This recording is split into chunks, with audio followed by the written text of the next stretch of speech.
Today we are going to begin with Lillian. Lillian, are you ready?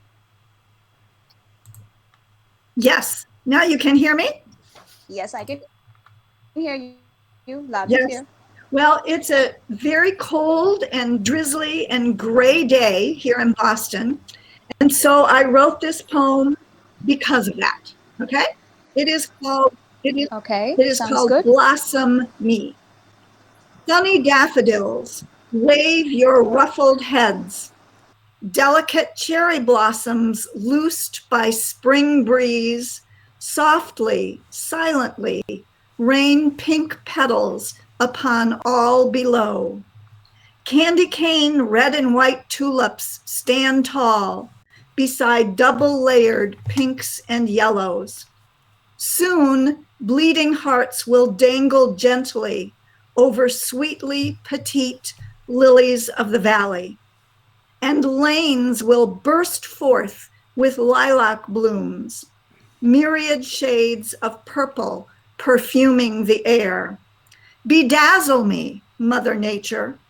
I am so ready for your greening, most especially after this long, reclusive year. That That was is wonderful. beautiful. Lovely, lovely. Very What a start. colourful. Lots of colours. Beautiful. Thank you. Thank you. I love the myriad shades of purple perfuming the air. In lilacs. Well, when you go online, if you look, there's some beautiful photos that I posted with it, and they're all photos that I took last year, but they're really beautiful, colorful. Lilacs is in Sweden. Lilacs is for when school ends in June. We are so late. So that is the typical end of school flower. Here in Washington, we have a tulip field up north that is world renowned, and they are all blossoming right now, today, this week. And when you go there, it is unbelievable. You can't even photograph the dazzle. It simply is beyond your scope of perception. It is so incredible. Yeah, The Scandin tulips are valleys. just, yeah, Yeah, that sounds like the tulips in Holland. They're like that too. yeah. Beautiful. We have a 2022 cruise planned, a river cruise, and we're going to see the windmills and the tulip.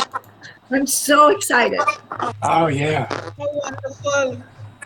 There's quite a bit of superstition around lilacs. Good to hear. We've got them all around the house at my parents' old house, but we were never allowed to bring them inside because it's meant to be bad luck to bring them into the house. Ooh. So it was my great grandson, very superstitious. So you have all this blossom everywhere. You weren't allowed to do anything with it. My nan used to tell us the same thing, Carol. May blossom stays outside, doesn't come in. On that note, we have Kim with us. Would you like to go next, Kim? You tricky person, you. Wasn't expecting that. I do that. You do. It's not the poem I linked up today, though. I linked up a different poem. The one I linked up was one I wrote for NaPoWriMo Day 5. The one I'm reading is the poem I posted last August for Poets and Storytellers United for the Writers' Pantry, and it's called Poeticor. Ooh, okay. By all means. Yep, thanks. The scent of a poem can drive me to a distraction, like spores from a page of mildewed putrefaction, accumulated fluff and dust from under the bed, or the grey and blue mould on a slice of old bread. Sometimes it's cherry blossom dancing in trees, an explosion of honeysuckle on a summer breeze, a meadow of wildflowers or freshly mown hay, a stranger's steaming overcoat on a rainy day. It could be the lather on my granddad's shaving brush, the lipstick on a bedtime kiss or my mother's hush, the just bathed drowsiness of my grandson's embrace, or the buttery toast crumbs on his good morning face. Poetical drifts ghost-like from line to line, a multitude of odours fading over time. It's absolutely stunning, Kim. I That read was a that. very clever rhyme scheme. I like that. Yeah. There was, Thanks. and that was great too. I like the humor in the beginning. It's another Exactly. sonnet, I think, as well. I read it on the Sonnet Sunday, Kim. So it's really Yeah. nice to hear you read it. It's lovely. We're starting off so lovely between Lily and Kim. I don't know by the time you get to me, you know me, I'm going to have something heavy for you. I've got something ridiculous, so that'll balance it out. Okay. And I go for romance as usual. No, That was lovely, Kim. I enjoyed it's it. the one Lil said I Thank should you, read. Jelena. It's an Bjorn, did homage you to mean myself. librarian romance?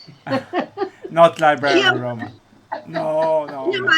I love the part about the toast crumbs. Yeah. The crumbs, Oh, that was just so sweet. Really, I could just see that. the thing with Yeah, my it's grandson's it's toast crumbs, unbelievable though, he likes the Marmite the range of same as scents me. that you Uh, gave I us. think Carol and Yes. Ingrid know the smell of Marmite, don't you? by the way, You either I love want it or hate it, yeah? Marmite. You either love it or hate it. Yeah, I think you have to develop a taste for that, yeah, you Mm. do. right? Yeah. If you're like brought up on it, country. it's fine. By the way, I want to thank Kim and Sana and others who follow me on my Facebook photography, my international photography site. It really Yes. is a pleasant sensation for me because I have a whole different group of international friends there when I can mix in my poetic friends. It just really makes my day. So thank you all, whoever's that interested in photography. Oh, it's a pleasure to You're see them, most Glenn. There's welcome, some Glenn. stunning pictures on that. Some stunning Yeah. pictures. Yeah. And very different as well. Maybe it's Yeah, that's time to have minimalist. we have asked you before to have a prompt. Maybe we should have a prompt from your photographs. Oh Yeah. wow, that's a lovely We idea. asked you many That's a good times for you idea. to have a prompt, but maybe you have convinced us. Yeah. Maybe so. If That would be we can lovely. talk That about would that. be a Yeah. lovely way Yeah. to That'd be pretty write. cool. Yes. You should do that. Yes. Use one So, of And your now, photos. Yes. Who's next? now we have our very own star participant, Glenn himself, who has Ah, joined us after Okay. such a long time. Yes, we are delighted to have you with us with another Blackthorn episode, I might add. Would you like yes. to go I ahead? finally, for those 6 or 8 of you who are going to respond, it's really frustrating for me because I put a lot of work into this because it's difficult for most of you to really comment because of the technical aspect of it or whatever. And I'll only get 6 or 8 responses, but I'll get 70 different people who read it. So it's kind of a mixed blessing. So yes, the latest installment, 132, is up. But today I'm going to read a little something that I wrote in 1968, a war Oh, poem, ooh, after spending 7 weeks in Balboa Naval Hospital. okay. And this is called Heroes Haven.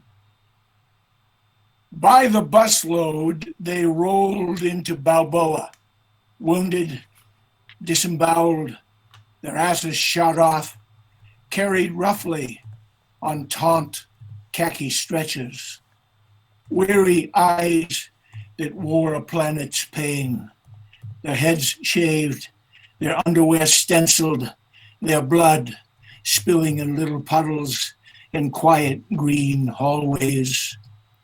Cripples all, they limped and wheeled and hobbled and crept through all the limbs of the gray octopus military hospital, within wire fences, beneath postcard palms, gathering up gobs of their old selves.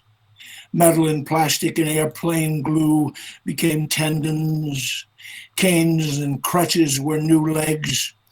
Empty pinned shirt sleeves caught the ocean breeze like sad maypole streamers flapping a melancholy tune. There were white jagged scars running over the bodies of men like angry dead veins, hard to hide, especially those inside. The doctors, nurses, and corpsmen raged throughout the sterile wards, and their insane anger was leveled like a loaded rifle at the patients. The patients, that dull, thick red river of broken men. Damn gold brick sons of bitches, you know. You have to make sure that those lazy bastards shave their heads and shine their shoes, and they need to scrape their heads bald. Filthy germ-ridden hair. Geld them. Stab them. Break and slice them. Give them pain. Harass them. Deny them comfort. And then give them aspirin. Only aspirin. They must get their minds right. Shake them from their fitful slumber and stand them at attention. They are just meat, just infinitesimal, maimed, expendable, insignificant planetosimal service numbers, and they are not useful when bedridden. These slackers must not stay. They must go back to the front. They must. And the men and boys of pain absorbed the anger, heard the words, suffered the scalpel. They took the aspirin. They shined their boots. They cut and recut their hair, and they stood at rigid attention. And they did not forget.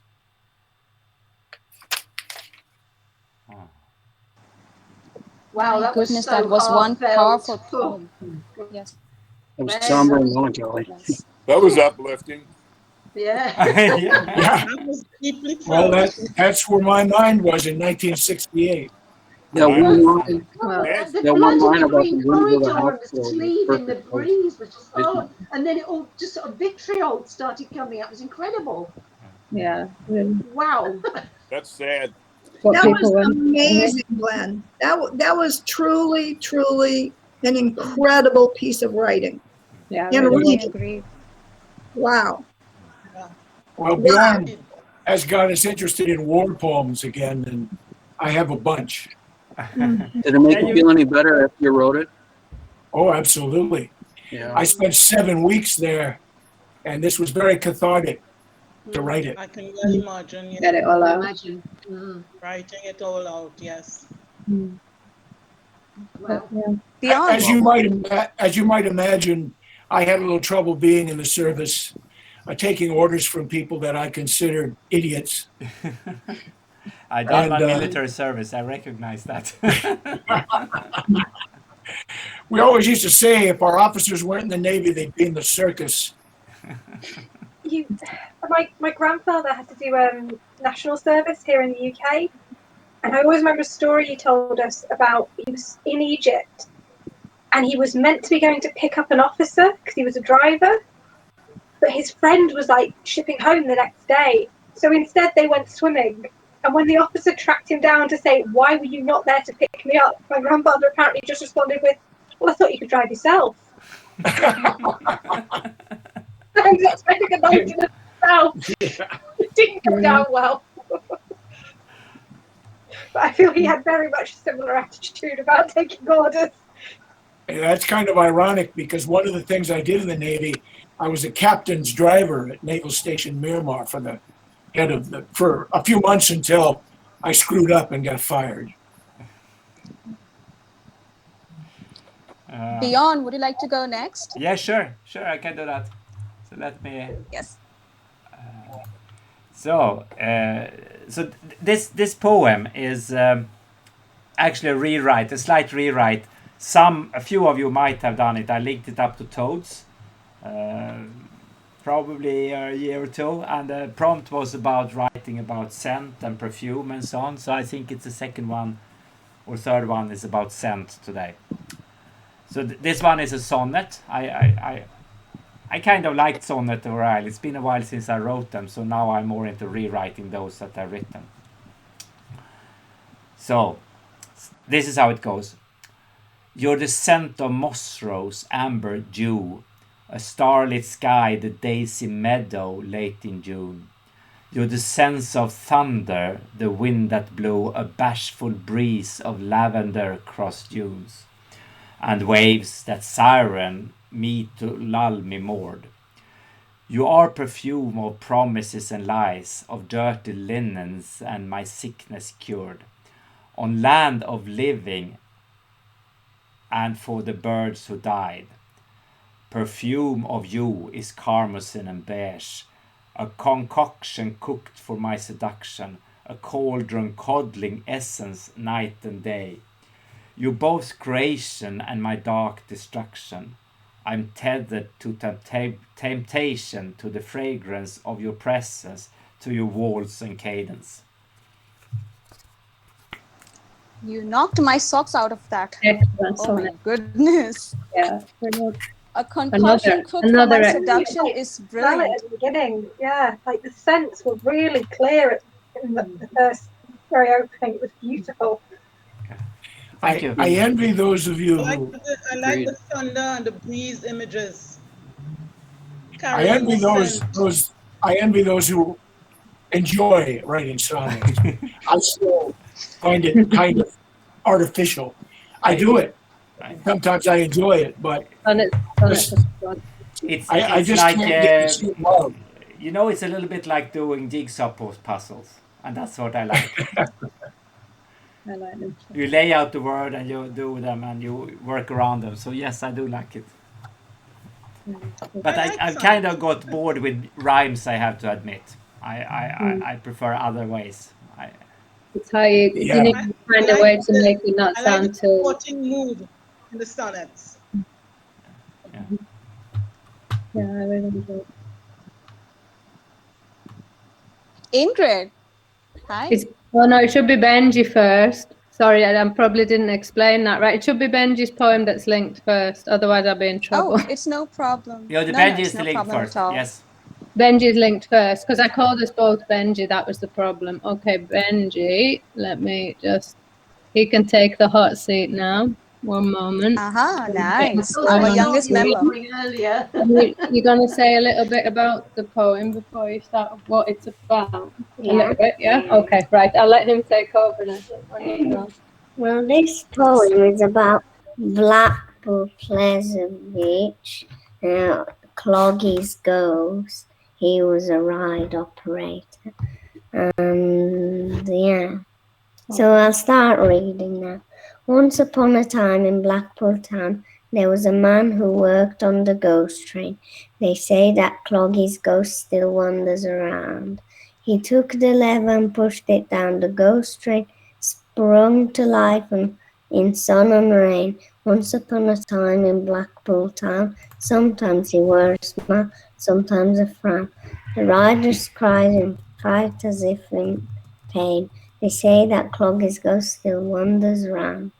Some people took him for a frightful clown, and he looked for respect, but all in vain once upon a time in Blackpool town.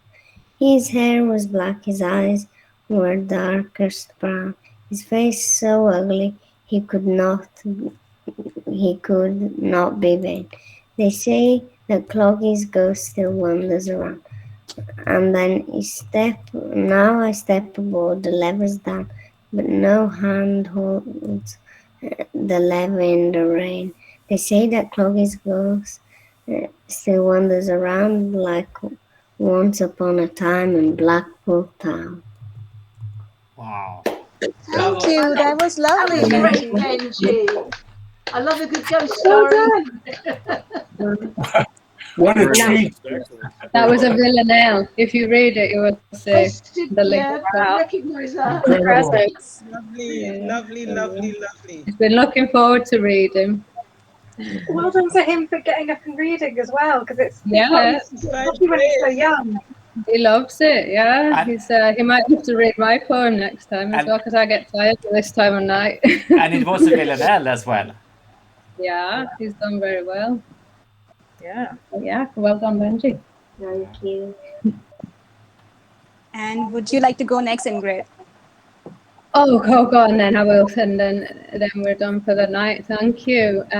So my poem is a poem of weariness, really, and it's called "Holding Up the Sky." Let me just get it on the screen. Okay. Holding up the sky. I wake up tired from yesterday, spent holding up the sky. There's seldom time to pause or play or ever wonder why. I send the children off to school, another laundry load is done, while I feel like a fool, still struggling down the road of holding up the sky each day for each and every one, whoever walks my weary way, afraid to walk alone.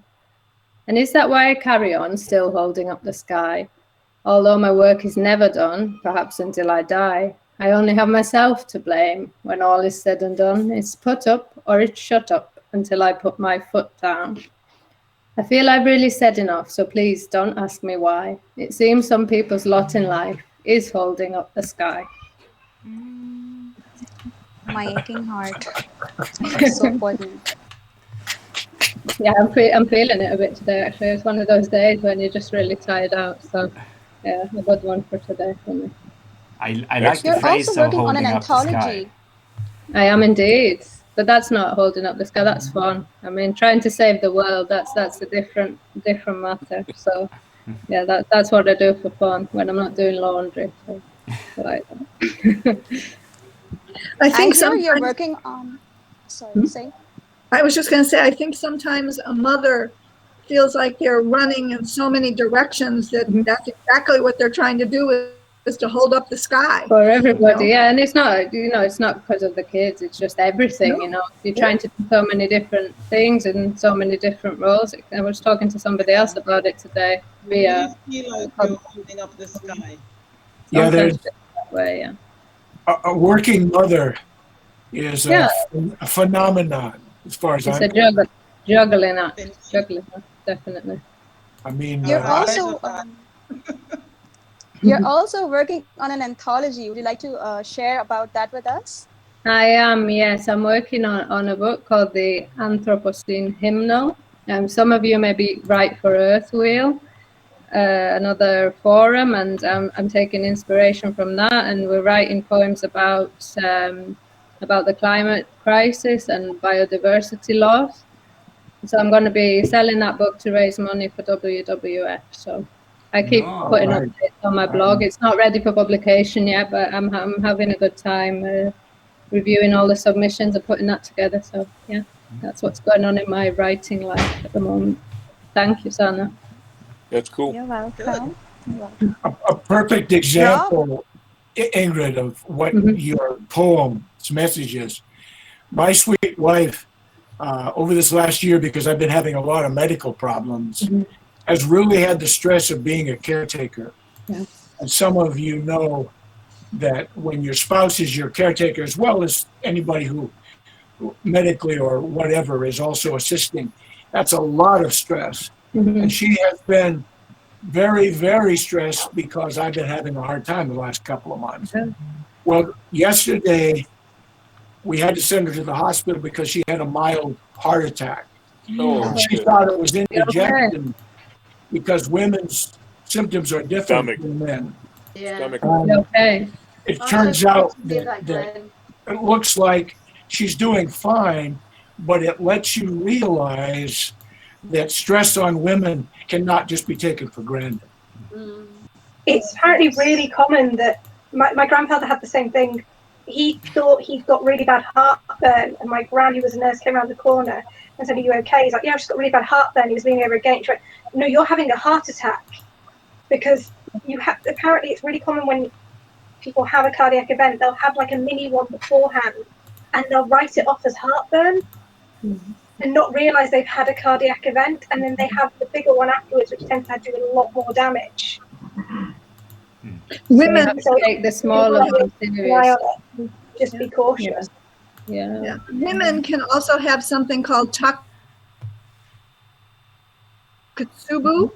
Sometimes it's broken heart syndrome, What? but it's a cardiac event that is exactly because of stress, called Takotsubo. I had that a number of years ago, and it's debilitating, that's for sure. But Glenn, I'm glad to hear she's doing better. Yeah. Yeah, Thank you. I hope she's doing well Yeah, now. she's a keeper. We're on our third marriage, she and I, but we've been together now 29 years. So Wow. Good. we've raised our 3 daughters and have 9 grandchildren, and things are good. You're doing Third time's okay the charm. then. Brilliant. Third one's a charm always. Rob, would you like to go next?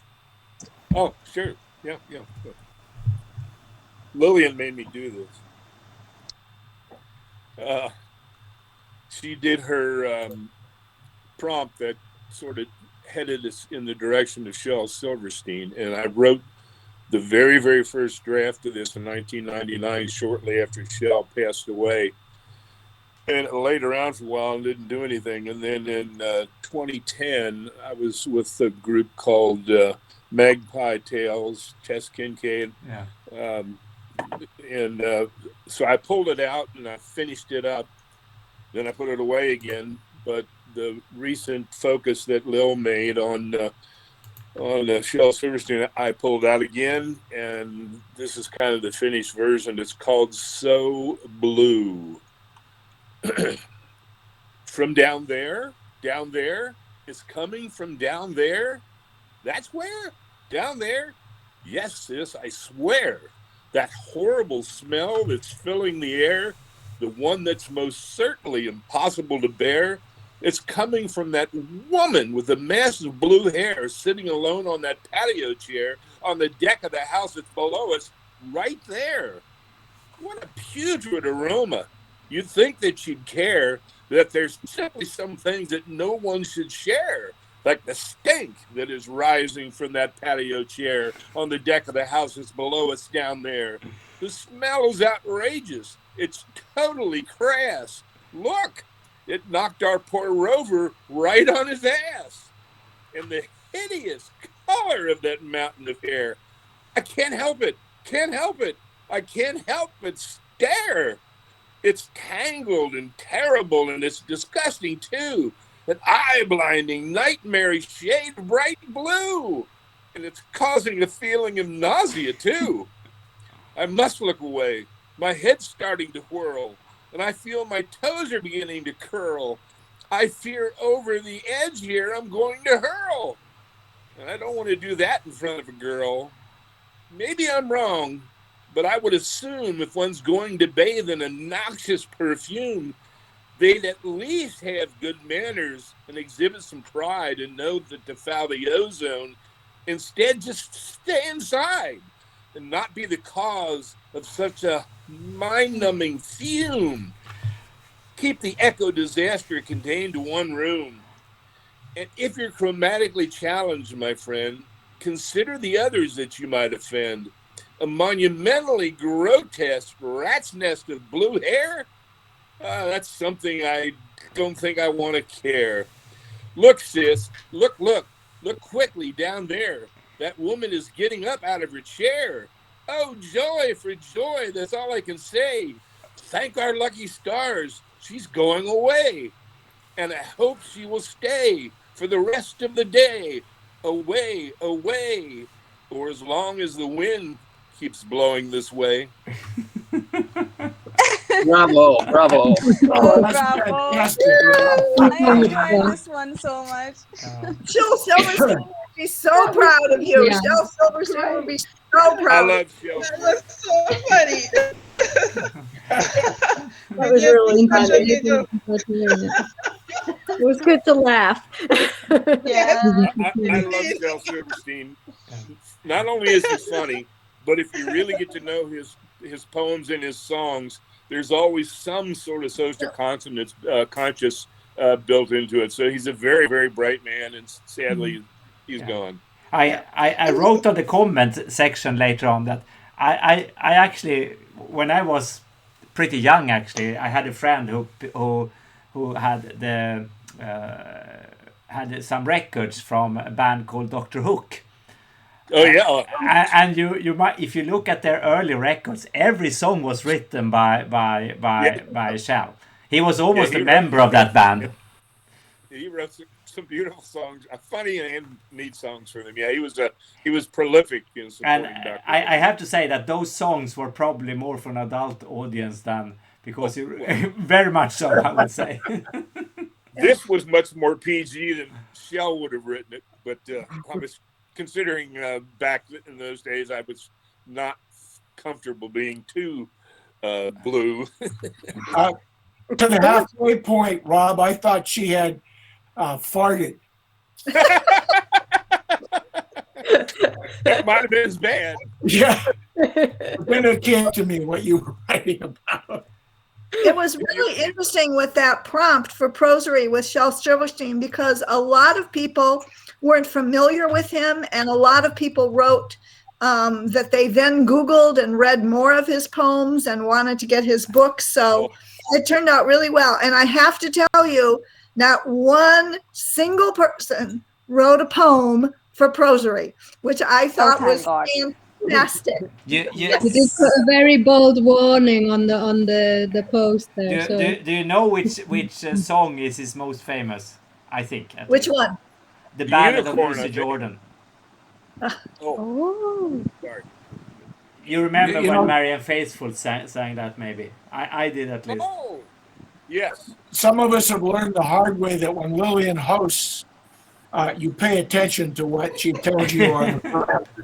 Oh, I was very daring. I put a second post praying she wouldn't take it down. No, second posts are okay for everything but open link. That's the rule. Exactly. And plus, I wrote on there that since you had already done prose, I wanted to make sure that everybody else would know I wasn't, giving favorites or whatever. But thank you. I try to be very nice about those kinds of things. I couldn't resist. I'm glad you did. I posted it again today on Open Link if somebody else wants to read the whole thing. Anyhow, thank you. Okay. Meryl, would you like to go next now? Sure. Meryl. Turn my mic back on. Yeah. Okay. And I'm sorry I didn't get through a lot of the prompts this week. It's just kind of overwhelmed with all the poetry stuff this month. And yes. So, yeah. Yes. Yes. I was just going to say congratulations to everyone who has been writing every day. We have made it halfway through the month. It's day 15. Yeah. Yes. Okay, I please got go about ahead. 2/3 of it. Yeah. Yeah. So I am doing this ekphrastic poem every day, but I sharing something else today. This is actually a poem that was published in Anti-Heroin Chic, and it just came out a couple weeks ago. And some of you know that my mom died last April, and so this is about her. And so it's been just about a year. It'll be a year this weekend. Okay, so this is called Small Bites. I beat away the bitter, whisking eggs and memories, adding chocolate, always chocolate, and wait for the rising, each laugh and amuse-bouche, before we ate and after when we shopped. Do you remember? Crowded in the dressing room, mise en place, we begin the process. Put her arms in sleeves, pull up pants, all of us reflections of her, and in the glass, images stretching through time, repeating, echoing the motions she had performed for all of us. Mother to daughter to mother. Gone now. But these moments, I taste them like the cake. in small bites, rich, sweet, and salty with tears. That is so moving, Mary. That made me cry when I read it, and it's just going to start all over again. Yeah, read it. Yeah. It was a wonderful tribute. It's a beautiful Yeah. tribute. Thanks. So yeah, now I'm gonna start crying. It's a hard time for you right now. Mhm. Ken, you're up. Sorry for the downer there. All right. I've been doing pretty well this month. Probably followed the NaPoWriMo prompt half of the time, which really surprised me. But the rest of the time, I've been relying on prompts. I've just been dry lately, but at least I can rely on prompts if I look hard enough. However, today was a dry day, so I wrote this morning, and it's called Straight from the Source. It's 2 short stanzas. Straight from the source. I follow lines. Curves and angles may draw my eye, but always bring me back to lines. An arc, a tangent, the shadow of a cornice cannot conceal details, divert direction. A hairpin may reverse direction, but always takes me forward. Each one speaks to me, waits to meet the page, carbon to fiber, or the screen, pixels in a lattice, forming lines that tell the story of the lines that inspire me. Pretty. That is gorgeous. I'm always looking for lines when I'm out with the camera, just for photos. Sometimes they're, people look at them, they're kind of weird, but it's just something that draws my eye. Quite often, it sends my mind off in a direction where I'm writing something too. So, Are you an It's architect? actually quite designer? brilliant. thank you.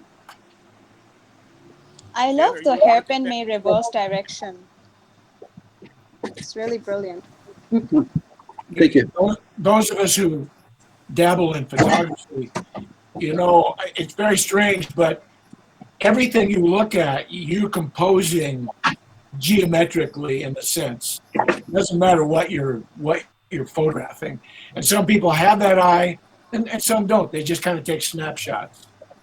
Oh, I agree. Yes.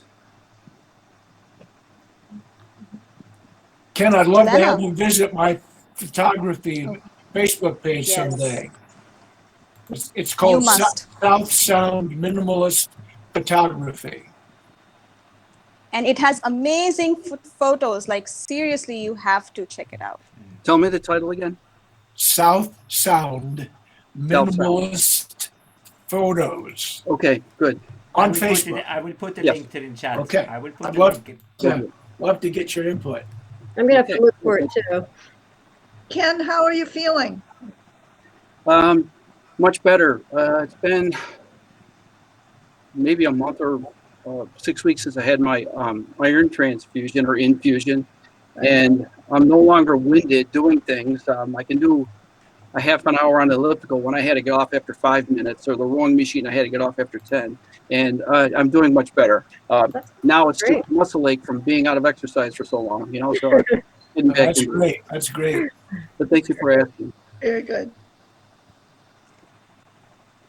I hate to say this, but I completely forgot to read my own poem. So I'm going to go next, if that is all right. By all means. Go ahead. Okay, so I was thinking a lot about culture and different faiths and religion this week, and I've attempted a very bold poem.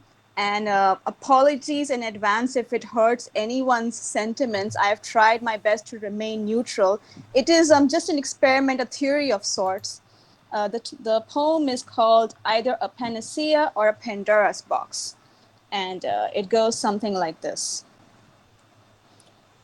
There is such a thing known as too much or too little, chalked up to an overfocus on wordplay and belief, and an underfocus on concept and intuitive emotions. Do they really think we would be accustomed to following rituals blindly? Empty jars line the counter, awaiting this year's yield of berries, honey-infused, homemade preserves. I'm learning how each bite that instills gratitude tells a story. As the curtains open, the deep gold of the room becomes blue-violet, almost as though the clouds conspiring to tear us away from the hypocritical claims of this world. A person's mind, it is said, has the ability to unleash either panacea or a Pandora's box, threads of charcoal, sketches, and petals. Tell me about the space it inhabits, the place your memory goes to when you're with it alone, with your eyes closed. Religion is the sum total of deeds, a series of events where people before you exchange smiles in return. It's more than prayer, more than the divide currently prevalent. For only when the use of language is directed towards healing of the wounded, depicting unfiltered truths, can we hope to become sophisticated cultures. Outside the hills of the valley rose with a jubilant sound of Springfield Stream. How many forests reside in your soul, sweet child? How many whispers go unheard? If the emotions of one in need are equivalent to a hurricane, then religion needs to be such so as to create a space to slow it down. Anyone who states otherwise is either an extremist or is selling something. This callous apocalyptic wraith, like doleful screams in the ether, chrysanthemums forgotten inside a journal and hushed insanity.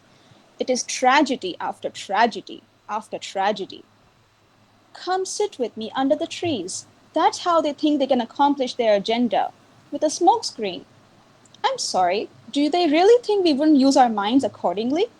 There's a political undercurrent as well, though this is less explicit, but gives us neither hands nor feet. We do not make this light, but drink in the relief that true faith gives us, wake some days, and upon them the art of steer and nudge. Ode to poets, to the words begging to be said, I am convinced it is for Thea flares from the corner of my eye. It is time we pose a question. Sour mashed notes and cosmos soaked poems that make more sense when the night and those during it are quiet. Why? Thank you. Oh, Excellent. So much. very nice. Yeah. Politics are a lot less subterfuge with religion nowadays. It's almost all politics. Yes, Sad. exactly. Ridiculous. It might not have been touched, but I kind of linked the bit at the beginning where you're talking about the jars on the counter, because Pandora's box is a mistranslation.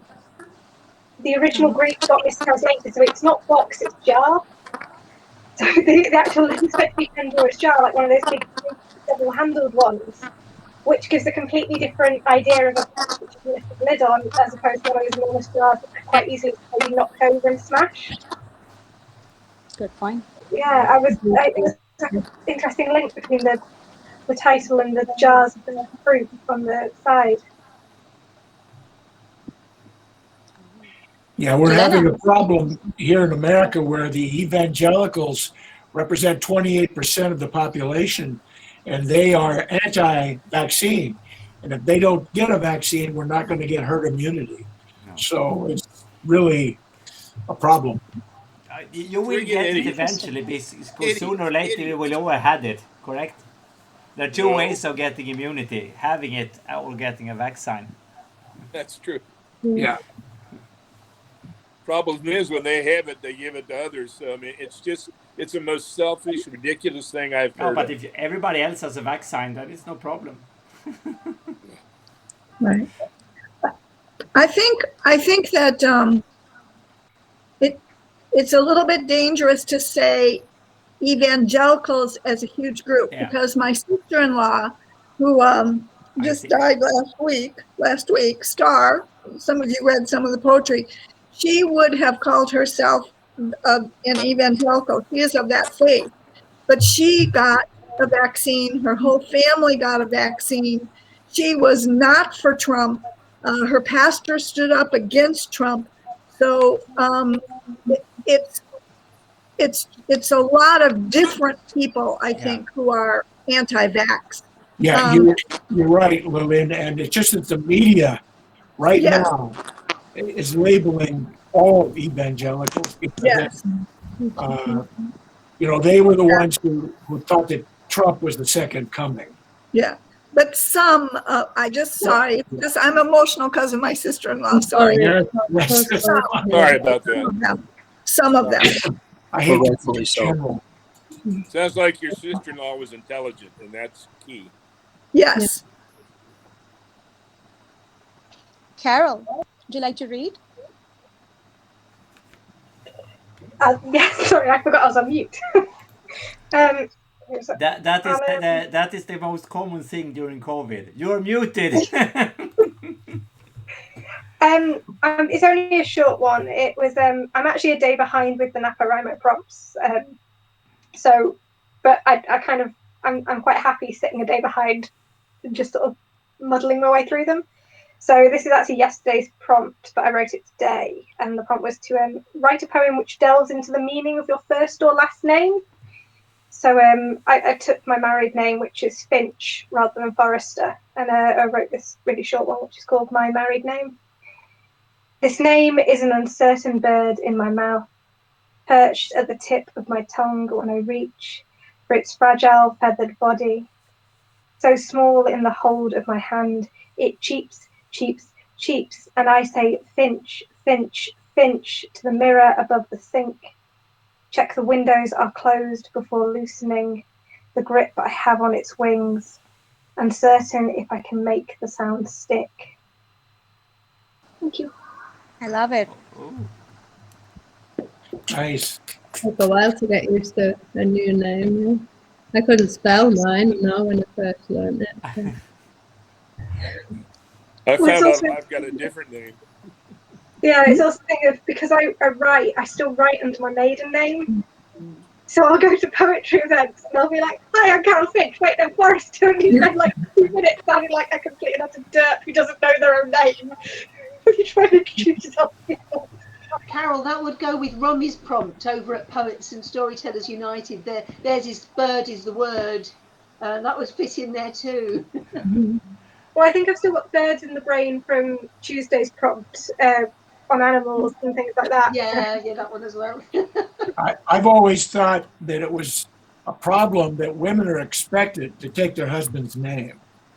When I got married this third time, my wife had used her maiden name for several years before and had established her credit and didn't want to change her name to Butkus, and I didn't blame her. So she goes by her maiden name, which confuses the mailman, but we don't care. I would have changed my name to Stoolhand. I like it better than Butkus. But we're firm believers that I've got some friends. women don't have to kowtow to husbands in terms of their names. I've been thinking about it recently because if you go and try and research your family history, much easier to do the male side because of the names and the records. And I never really thought about it. I thought it was a big deal until I thought, well, we've just had our history erased because we just, and I took my husband's name and I wanted to because I wanted us to be like a family unit. But now when I go back and think about it, like, wow, whole half of history wiped out there. In Iceland, they don't have last names. Did you know that? Oh.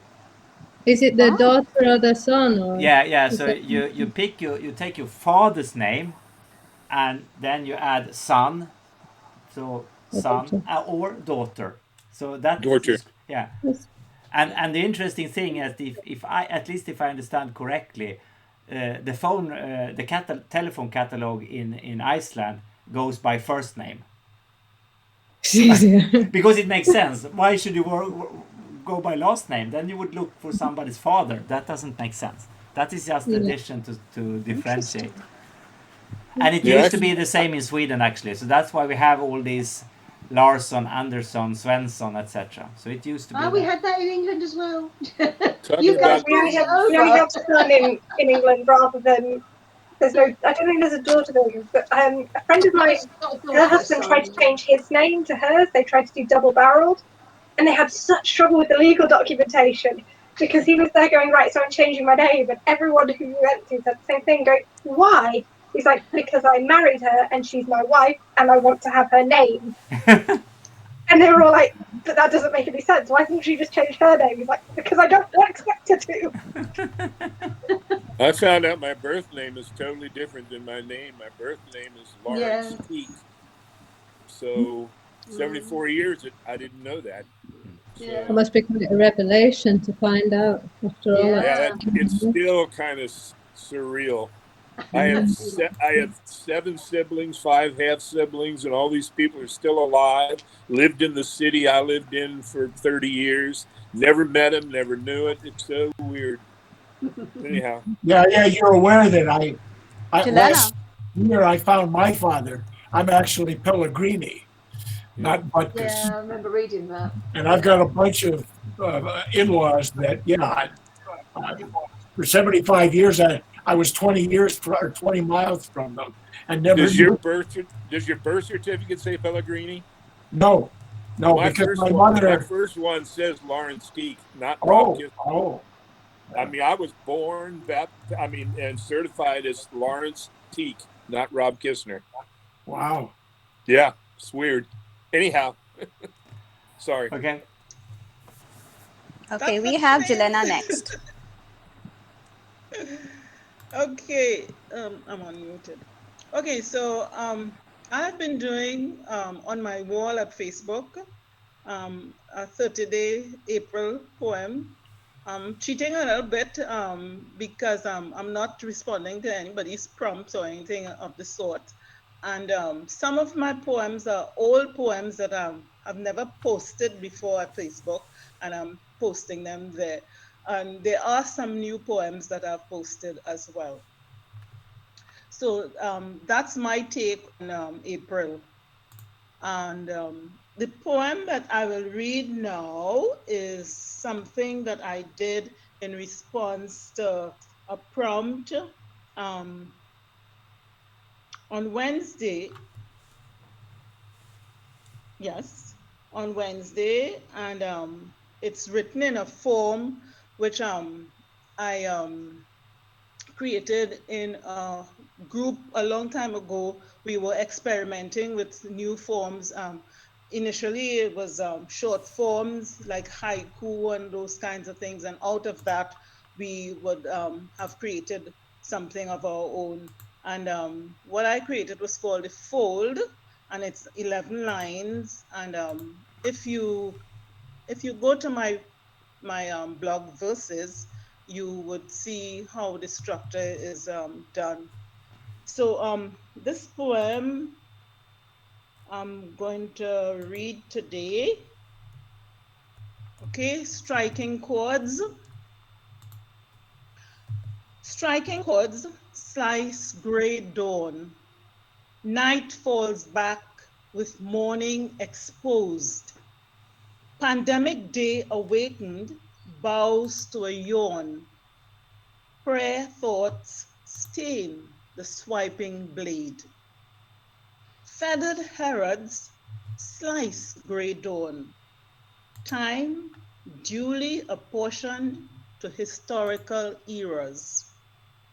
Under the gold grey sky to Asia sworn.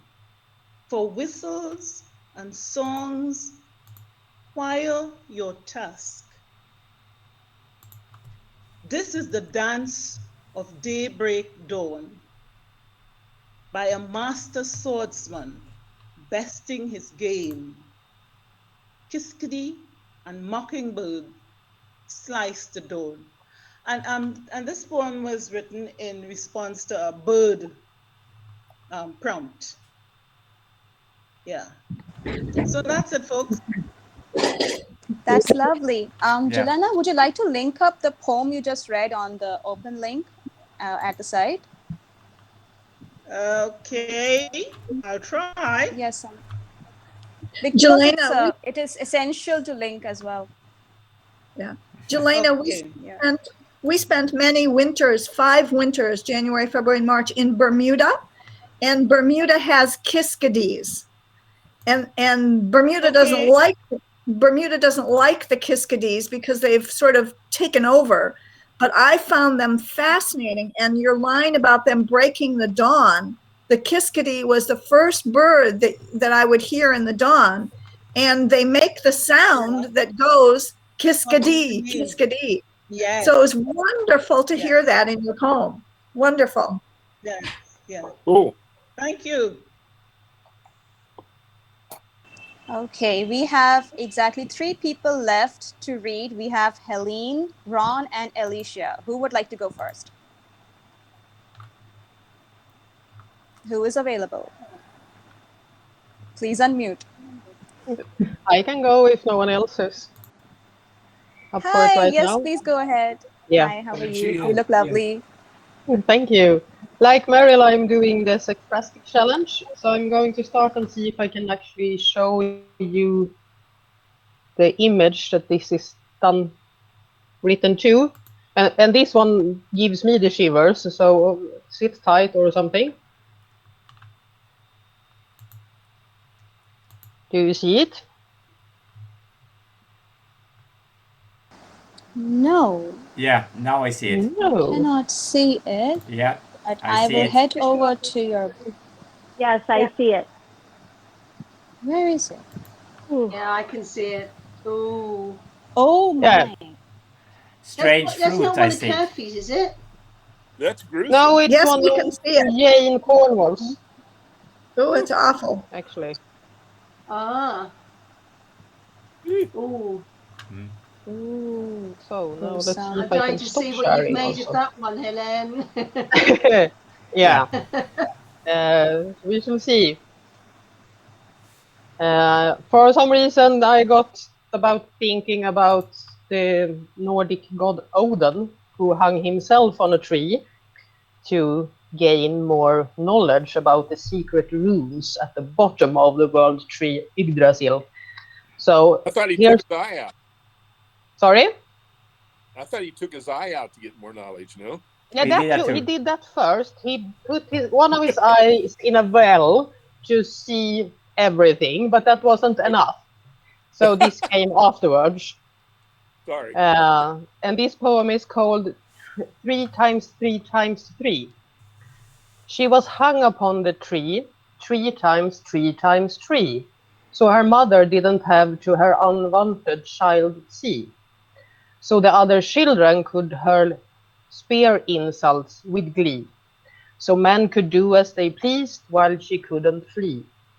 She was hung upon the tree 3 times 3 times 3 for the crime of not stifling her curiosity, for the crime of speaking out against bigotry, for the crime of being different, as all could see. She was hung upon the tree 3 times 3 times 3 for the sin of searching creativity, for the sin of reading witchery, for the sin of speaking knowledgeably. When the god of the hanged saw a woman tested on the tree 3 times 3 times 3, Fjolnir sang one of the magic songs to set her free. The one-eyed taught her how to truly see. Wayfinder showed all the ways on land and at sea. Forni taught her the world's history. Ygg showed her the secrets of the tree. Glapswid taught her spells to once more be happy and healthy. Odin showed her the runes to unravel every mystery. The All-Father gave her mead to awaken her poetry. Oh. So Very good. powerful. That line I kind of enjoyed, I reading all enjoyed that the so much. Wow. Yeah. I've been reading a book by Barbara Erskine called The Dreamweavers. It's not about it's more about English Anglo-Saxon stories and history, but there's so many links. Yeah. It's just incredible. It, Really enjoyed it. it did make me think. I've been doing a load of research into folklore and things recently, and I was listening to a lecture on Irish folklore in the medieval era, and apparently female poets were people were petrified of them, absolutely petrified of them, because they genuinely believed you could kill someone with satire. So the idea of a female poet was just terrifying to them. So I Brilliant. really like the bit at the end about the mead and the poetry and We sort of that power. we are brave That's men being also here. part, yeah, that's part of the Odin story too, that you can only write poetry if you have drunk of a certain magic mead that is part blood from one of the giants or something like that. So he actually does one of his trickery things to get a hold of the mead. And then also in the hanging on the tree story, there is someone who gives him meat, and he gets word in It's mead made by dwarves, isn't it? I think, because isn't it one of the stories that Neil Gaiman rewrote in his rewriting of the Norse myths? yeah, it's made of honey and wheat, or is it Yeah, there's barley? definitely I don't buzzing. know. He read the story, I think, when he did Hay Festival or something, because it's the idea that it's one of the Azir or something. And literally, he goes, "Oh, I think you're going to kill me in this way," and tells them how they're going to kill. And then the dwarves do that and make mead out of his blood. Yeah, because Wednesday is, and it's actually what it's called in Sweden. We don't say Odin's Day, but it's onsdag still. So Wednesday is Odin's Day, and it has always been. And the 9 names in the last stanza is actually all of them names for Odin. He has like, I don't know, 200 or something. Okay. Alicia. Hi, how are you? It's your turn. Hi. Hi. Hi. I just want to say, wow, it's so wonderful to hear your voices and your stories. I'm sorry I came at the very end again, but I read your poems, so it's really fun to hear your voices. So thank you. Thank you for sharing. So the poem that I linked for today is called While Wandering. While Wandering. The future of my day is coming from where yours has already taken a seat.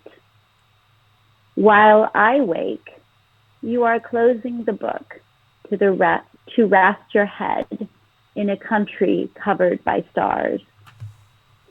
Here on this pondering path of forest, synchronized with the slow passing of light, this fern community reaches toward many, more than any one person can see, and one of them is me. A gathering of condolences for this time of separation. Green fronds reach to surround me in a forest embrace. Our fiddlehead hearts, together while apart. Your voice sits with me, uncurling. I am moss damp with missing you. Thank you. Oh, I love it. I love those fiddlehead hearts. Yeah, that was lovely. I read Thank it. you. And it was appropriate for poets around the world. What? I said that was appropriate for poets here around the world. Absolutely. The fiddlehead hearts was just truly beautiful, as someone said. Thank you. I'm a fern lover. Can you tell? Yeah. It's Ferns are- beautiful. I live in Oregon, right? You gotta love ferns. So. Yeah. You live in Oregon? I live in Oregon. Yeah. Wow. Cool. Yeah. We have a lot of ferns in Washington too. Come on. That's Hey, true. hey. That's true. The Northwest. The Yeah. Northwest. The Oregon ferns are better than the Washington ferns, and I've lived in both states. No, I'm kidding. Oh, okay. I take your word for it. Well, I thank don't you for listening and letting me be a part of your community sharing today. Really fun. Thank you for joining. It's wonderful to have you with us. Ron has been rather quiet all night. Is he here with us? He's next. And Last. the last one to read. Yeah. Ron. He looks like he's gone. Yoo-hoo. Maybe is he here? Is he gone? Let me check. No, he's there. I can see his name. Muted. I can see his name. Yes, there's he's his name. muted. Come on, Ron. He is muted. But I don't think he's around his computer. I see his name, but Sure. Maybe he's Yes. gone to get a drink or something.